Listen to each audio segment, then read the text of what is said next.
भोलि मेरो साथीको बर्थडे हो नि त अनि त्यस पछाडि उसलाई त थाहा छैन अनि मैले चाहिँ सरप्राइज दिन आँटेको क्या केक लगेर यहाँबाट ग्रान्डबाट हामी चाहिँ केक लिएर रुम पनि पुगिसक्यौँ नि त अनि उनीहरू चाहिँ ढोका लाएर सुतिसकेको रहेछ म चाहिँ भर्खरै रुम सारेको थियो नि त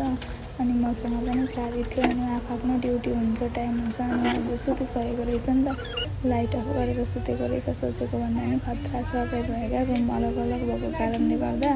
अनि उसले त खतरा सक भइदियो नि त साथी चाहिँ अब थाहा थिएन नि त रुम अलग अलग भएको कारणले सरप्राइज खतरा भयो अनि अब थाहा नै थिएन उसलाई अनि खतरा भयो नि त सरप्राइज अब हल्का इमोसनल भयो त्यस्तै भयो त्यहाँदेखि अनि हामी पनि बर्थडे हल्का सेलिब्रेसन गरेर रुम फर्क्यौँ कस्तो छ हो यस्तो गर्छ हो नरुवा नहो लाग्ने हो यस्तो खुसीको मौकामा नरुनु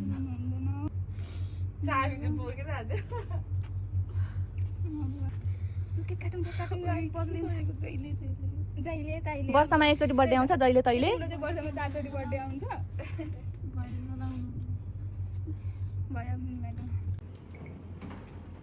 happy birthday to you happy birthday